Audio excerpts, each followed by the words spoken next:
Good morning. Today we want to see the book of Matthew chapter 19.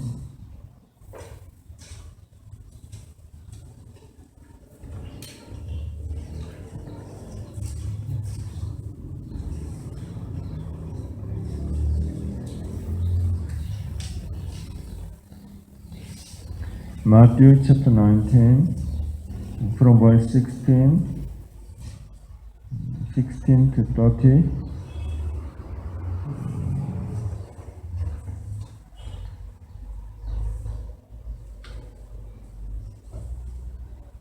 Or from verse 16 to 22, you can read it first. Matthew chapter 19 from verse 16 to 22. I will read. Matthew chapter 19 from verse 16 to 22. Now behold, one came and says to him, Good teacher, what good thing shall I do that I may have eternal life? So he says to him, Why do you call me good? No one is good but one, that is God. But if you want to enter into life, keep the commandments. He says to him, Which ones? Jesus said, You shall not murder, you shall not commit adultery, you shall not steal, you shall not bear false witness, honor your father and your mother, and you shall love your neighbor as yourself. The young man says to him, All these things I have kept from my youth. What do I still lack? Jesus says to him, If you want to be perfect, go, sell what you have and give to the poor, and you will have treasure in heaven, and come follow me. But when the young man heard that saying, he went away sorrowful, for he had great possessions. Amen. So at this time we want to meditate this part in the Bible. We look at this part many times, but then we want to look at this again for this time. Here, what can we find here? A person came to Jesus and he asked Jesus, Good teacher, what good thing shall I do that I may have eternal life? So, this is important. The reason why we live with faith, the reason why we worship God, the reason why we come to church every day, we study the Bible, we listen to the Word of God, is we want to receive the eternal life. That's why we are different. We have this hope in God. We can receive the eternal life from God. That's why we live with faith. We continue to worship God for our life. Eternal life. Eternal life is waiting for us. Eternal life. So, we don't need to be actually sorrowful. We don't need to be discouraged in whatever situation. Because we are living for this eternal life. Eternal life. Eternal life is waiting for us. That's how we are different from the life in the world.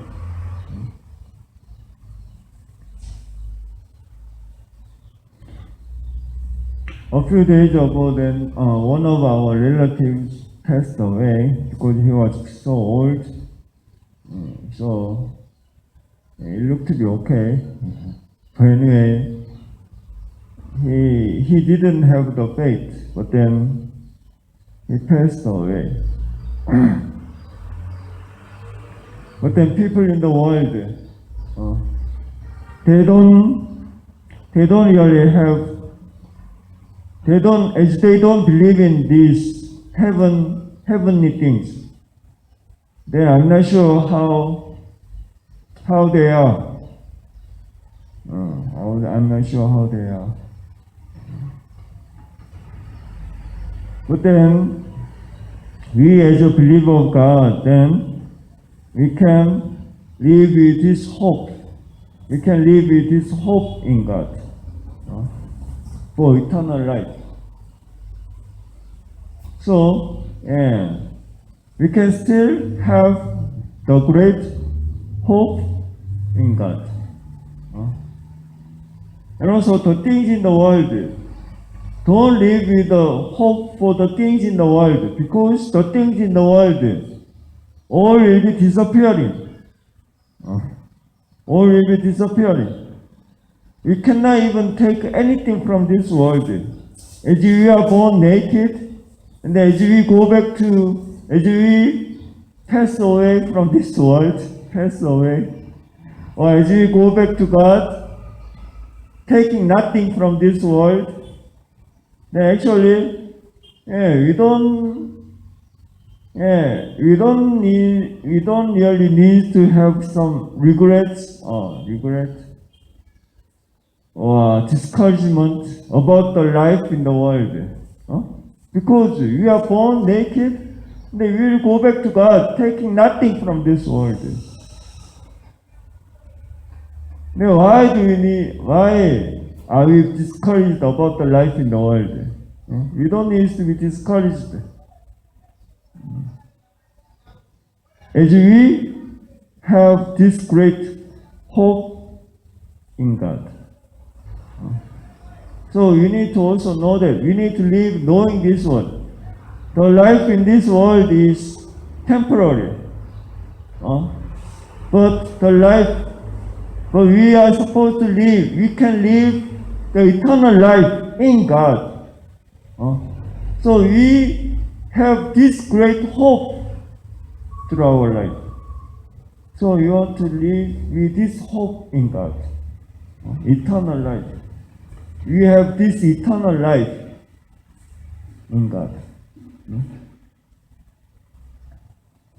And then he came to Jesus and he asked Jesus, what good thing shall I do to get this eternal life? What good thing? Usually people think that then, people are asking that then, what should I do to be saved? What should I do? Really, that's how people are asking. What should I do? Yeah, you need to come to church. It's true. But then, to receive the eternal life, it's not about what, as I do something that I can receive. It's not about that actually, fundamentally. As I clean the church, I can receive the salvation. Fundamentally, it's not. Fundamentally, it's not. So what should I do to get eternal life? Actually, it's somehow, what is it? Tricky question. What should I do? As I do something, then can I receive eternal life? As I am circumcised or as I am baptized with water, then I would be saved? No? It cannot be the condition for our salvation. As I am serving God very diligently, then maybe I can be saved. Fundamentally, it's not. Fundamentally, it's not. But by what can he be saved? By what? Only by faith. We can be saved. It's not that as we do something, that we can be saved. Fundamentally, it's not. But then, as God saved me, then I want to serve God. That's good. That's very okay.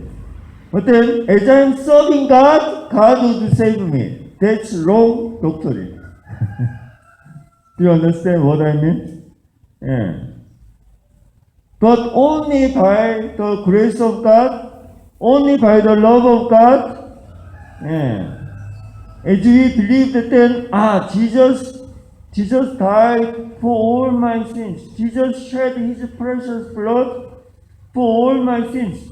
As we believe in this, Jesus died. As we look at the cross, as we believe that that Jesus died on the cross is for my sins, we only need to believe in this with my heart, and then we can be saved. God would accept us. And then, as we believe in that, then from that day, we need to change our life. We need to change our clothes. We need to remove our dirty clothes outside. Then we need to wear the white clothes, the clean clothes in God, wedding clothes. We need to change our life, remove our simple life. And then our salvation can be sure. Our salvation can be sure in God.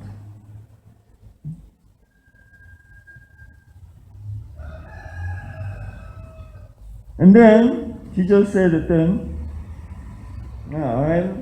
who are good? Who is good? And Jesus was humble.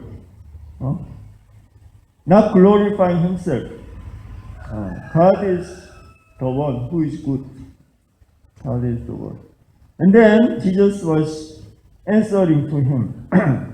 If you want to know what you should do, then maybe I can tell you. You need to keep the commandments first. This is actually basic. As a Christian, we need to keep the law well. We need to keep the 10 Commandments well. We need to keep the Word of God well, actually. That is actually a basic thing to live as a Christian, to live as a believer of God. But then as we are keeping it, then it can be, we are saved. It's not it. But then as we are born again, then we need to change our life. We need to follow God's guidance. We need to obey God instead of obeying the world. Do you understand? We need to obey God. We need to live according to the will of God. Not following the lifestyle in the world. We need to live according to the will of God. So if you want to be saved, then you need to keep the commandments of God. What commandments should I keep? Do not murder, do not commit adultery, do not steal, and do not bear false witness, honor your father and mother, love your neighbor as yourself. You need to keep all these commandments. And then this young man, how did he reply? All these things I have kept from my youth. What do I still lack? So here, what can he find? This person looked to be a good believer of God. Maybe firstly we can think about this one. He looked to be a good Christian. Maybe from nowadays viewpoint. He looked to be a good Christian. He was going to the church well. He was worshiping God. He didn't miss any Sunday service. He didn't miss any morning service, maybe. He was not really living very bad life like in the world. He was a good Christian. Actually, we, as a believer of God, our righteousness needs to be like this. We need to be a good Christian. We need to live as a good Christian. But then, in another viewpoint then, what do I still lack, he said. What can he find here? This can be like an arrogance, spiritual arrogance. I am perfect, it means. I am perfect. Perfectly I kept all the commandments. He means, right?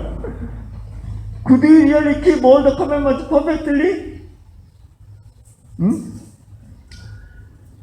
It's a kind of error. So we also need to be careful. We are easily think that I am very good Christian. I am also helping many people. Huh? I am also giving to the needy. I am giving offering to God. I am worshiping God. I am very good Christian. What do I still lack? Maybe we can also have this kind of arrogance. But then we are lack. We are insufficient. We need to know this. We need to recognize this. We cannot be perfect before God. You remember Peter. He believed in himself. He believed in his own faith before God towards Jesus. Jesus, even I can die with you, don't worry.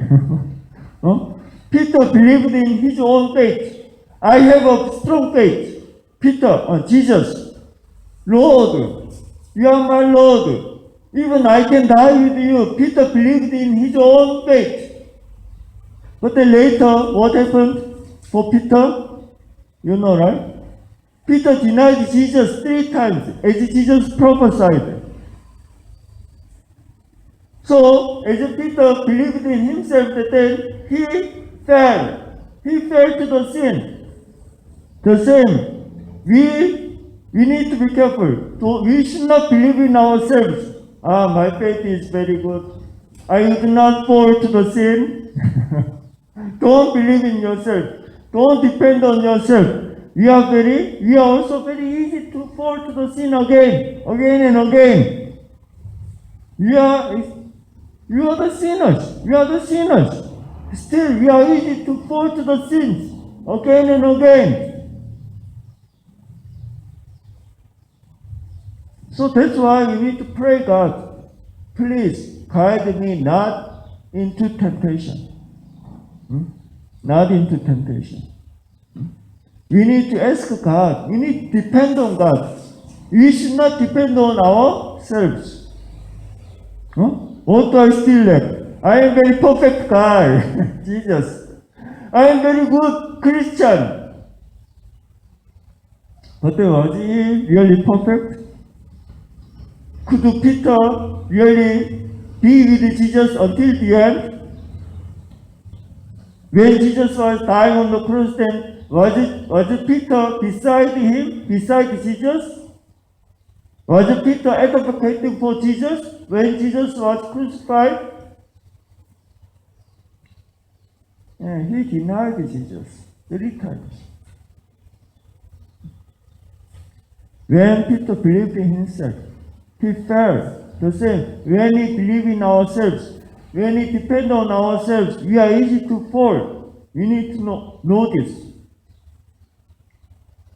That's why we need to pray God. We need to depend on God to protect us, to guide us for all our life.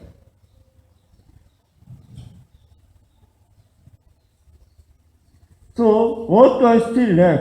Then Jesus said, verse 21, Jesus said, if you want to be perfect, it means you are not perfect yet.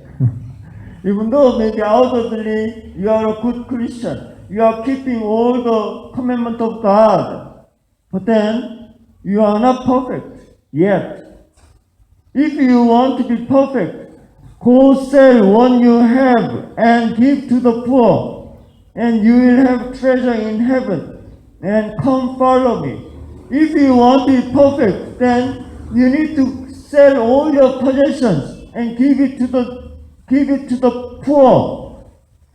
And then you come and follow me, so that your faith can be perfect. Then what happened? The young man heard the saying, he went away sorrowful, for he had great possessions. The conclusion of this story is this young man, because of his great wealth, then he could not do according to Jesus' saying. He went away sad. He could not really do as Jesus said, because he could not sell his possessions. Was it easy to sell his possessions? It was not easy, right? He had a great wealth, but then could he really sell all his possessions easily, right away? It was not, right? That's why he could not do according to Jesus' saying. Then he just went away. He just went away because he had great wealth. He had great possessions.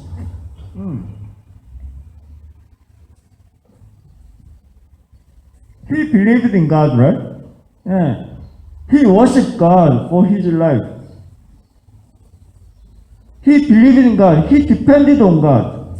But then, he was also living depending on his own wealth, his own power in the world, his own properties in the world. Maybe he was depending two things together.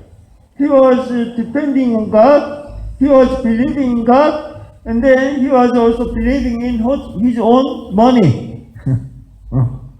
I think so. He was believing in his money. He was believing in the human things, human power, human possessions, properties, his own properties. He was living depending on all those in the world. That's why when Jesus said that you need to sell all your possessions, then he was really difficult to obey Jesus, right? Maybe he had a great house, the big house. Could he sell it out easily?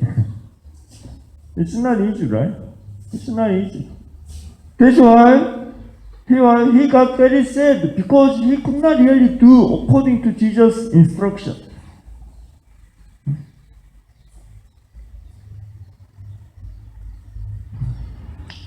For our life of faith, the same.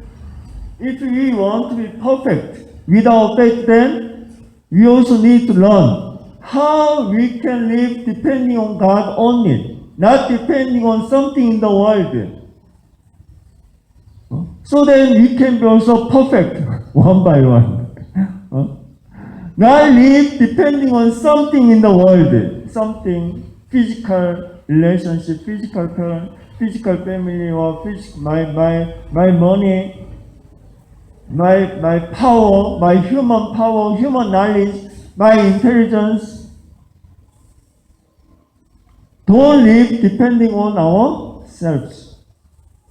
But we need to live depending on God only. We need to live believing in God 100%. We need to live believing in God 100%. We need to live depending on God 100%. Not depending on something else in the world.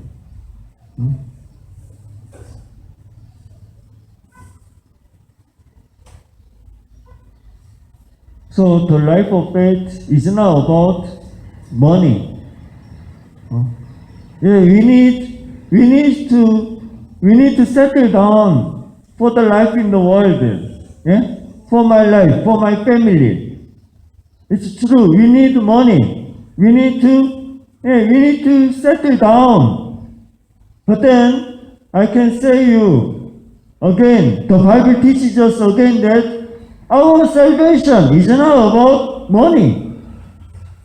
Our salvation is not about money.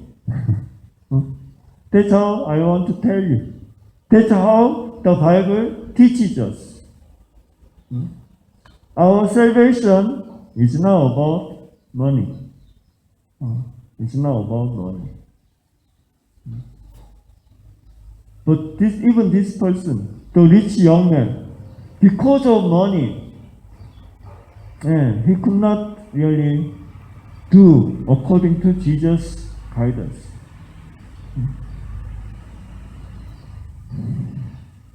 The money could be the blocking point. It's sad actually.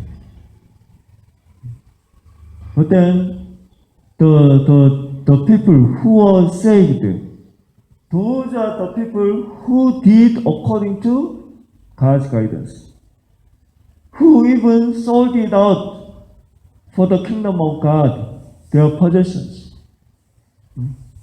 That's great, actually. That's great.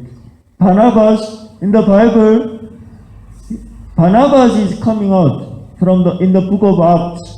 Barnabas was a very wealthy person. But then, for the kingdom of God, actually Barnabas was very great. He sold it out, his property, his shamba, and then he was serving many believers of God, many believers of Jesus Christ.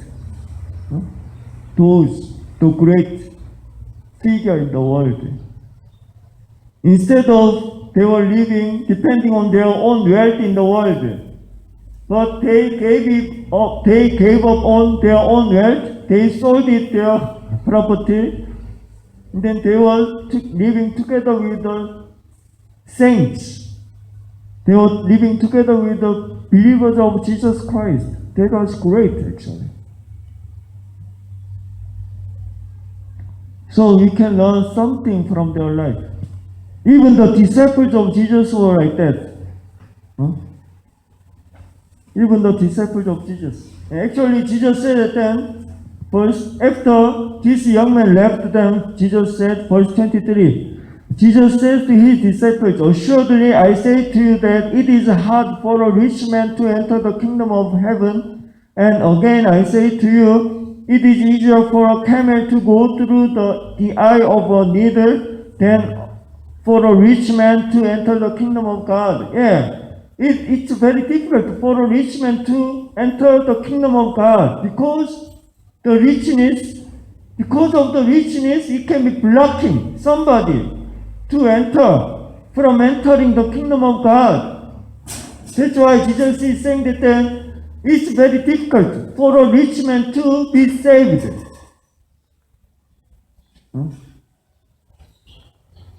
Then verse 25. When his disciples heard it, they were greatly astonished, saying, who then can be saved? Verse 26.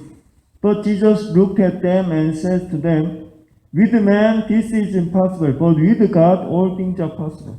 And this is hope. With man this is impossible. With our power, it's difficult. We are difficult to be saved. But then, with God, it can be possible. With God's guidance, with God's miracle, we can be saved. Even think about your own life.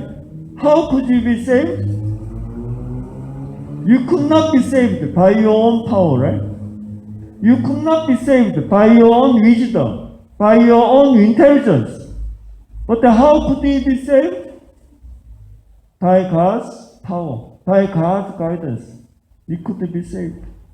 A rich man, he is difficult to be saved. But then, when God starts to work, then even a rich man can be saved. With man, this is impossible. But with God, all things are possible. Even with God, many people, even very impossible, very hopeless person can be also saved by God. With God, it's possible. That's why we can have hope in God. We can live with the great hope in God as we live in God continually. God can do something great, unexpected things for our life. With man, this is impossible. But with God, this is possible. So with this faith, we also need to go out. We need to also evangelize. We also need to guide the hopeless people. Because even they can have hope, another hope in God, as we deliver the good news to the people. So then the power of God, when the power of God starts to work for their life, then even that hopeless people can start to have another hope in God.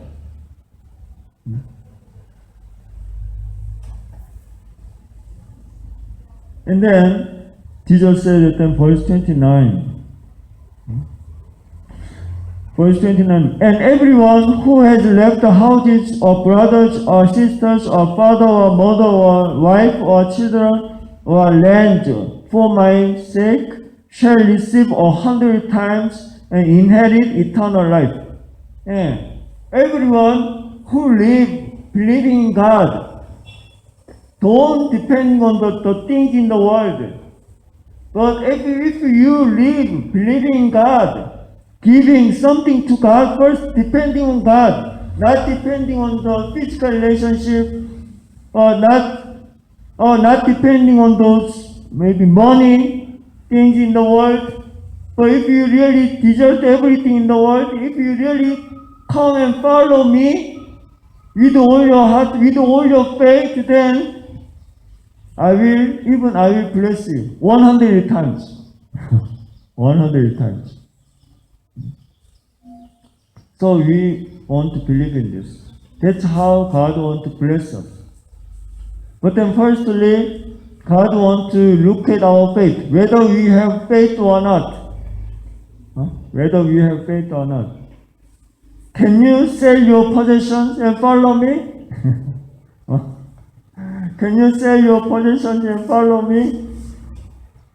Can you follow me? Come and see. Jesus said it. Usually Jesus was evangelizing like that. Come and see. Or Jesus sometimes said that, follow me. Come and see my life, how I'm living. Then you need to check whether I'm from God or not. If you check that I am from God, then you need to follow me. You need to follow my life. The faith is not about just the Word of God, the literal Word of God itself. The faith, the life of faith, it should be the life, our life. We need to follow the God's guidance for our life. Not depending on ourselves. We need to depending on God. We need to depend on God.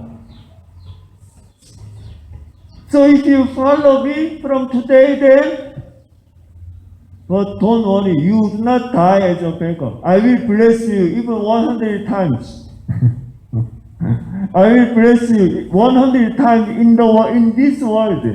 And then even I will give you eternal life. I will give you eternal life. Can you believe in this? Can you believe in this? That's how Jesus was teaching his disciples. For richness, it can be the blocking point against our life of faith. But then even richness, even it can guide me to go too close to God, actually. Through our richness, maybe as we are helping many people, then maybe we can be close to God, actually. Think about it again. If I have money, if I use my money for my own sake, then maybe I can be far from God.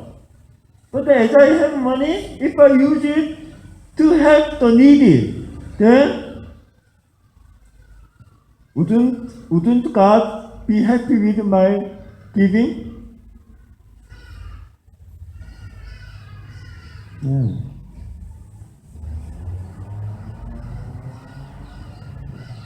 Anyway, lastly, we want to see Luke chapter 12. Luke chapter 12, verse 15.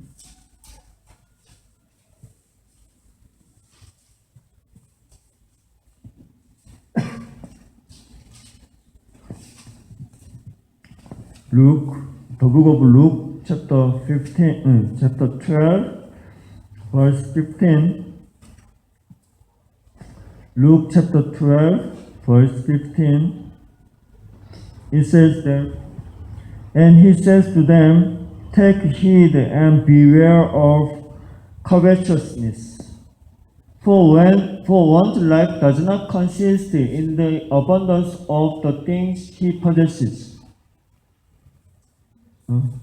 For one's life does not consist in the abundance of his wealth. Our life does not consist in our possessions, in our wealth. You need to know that. Our life, it doesn't depend on, our life does not depend on what I have now. Our life, it does not depend on that. But our life depends on what I am. What I am, not what I have. We cannot go to heaven without money. But how can we go to heaven? With our faith, with our life, we can go to heaven. What I have, it can be changing. Today I can have, but tomorrow I don't have. I can lose. But what I have, what I am, that is important. That is important. What I have, what I am in God. Not what I have in God, not what I have in the world, but what I am. Who I am, that is important. Who I am. Who are you? Who are you? That is important. Who are you? Who am I? Who am I? Do you know who I am? Somebody asked yesterday to another person. Do you know who I am? Yes, it's a good question. Do you know who I am? Yes. I need to know who I am. Who are you? That is more important for your life. What you have, what do you have? Yeah, that can be important for your life, for you to live in the world, for you to survive in the world. How much you have, how much money you have. Usually people live, putting more focus on that one. How much I have. But then our life is not depending on that. We need to know that then our life does not consist in that.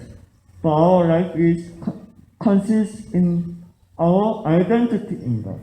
Who I am. Who I am. So as we are meditating this word of God, then we want to recognize this deeply through this time. So usually here in Africa, then many people are suffering with their life. That's why they are usually talking about the prosperity. If you believe in God, if you pray God, if you invest money to the church, then God will bless you with this much amount of money, or God will bless your business. But then I can tell you that then our life, it does not depend on that. It does not depend on that. Our life does not depend on what I have. But our life depends on what I am. Who I am in God. So we need to know the Bible correctly. So as you know God correctly, as you know the will of God correctly, so then I hope we can really live the righteous life, the correct life in God for our salvation, even for our eternal life. So as we are meditating this word, we want to think about our life. What is important for the life? What I have, what I am. You want to think about this deeply, so then we can really live the meaningful life in God. And then we can come closer to God through our life of faith. So we want to end here. Let's pray. Dear Heavenly Father, thank you so much for allowing us this time to meditate your word. As we are living then, we are easy to be controlled by the life in the world. We are easy to be discouraged according to what I have. But then our salvation, our eternal life, it can be depending on our faith before God. Whether we really live believing in God or not, whether we really live depending on God or not. So as we are living, we really want to live with this faith that God is with us. As God is with us, then we would not be dying miserably in this world. But as we live believing in that, then God loves us. God showed His great love for us through Jesus' sacrifice on the cross for all our sins. So then we really want to live believing in this, depending on God, then giving thanks to God for all our life, so that our life can be pleasing to you. Our life can be glorifying your name in this world. So then you can also show your great miracles through our life of faith and guide us continually to your kingdom. So please be with us, guide each one of the members in our church, so then we all can experience you more deeply, then through our life, then also more people can be guided, can be saved by your great love, grace for their life. So thank you for your grace through this time. Then I pray all this in the name of Jesus Christ. Amen. Thank you very much. God bless you all.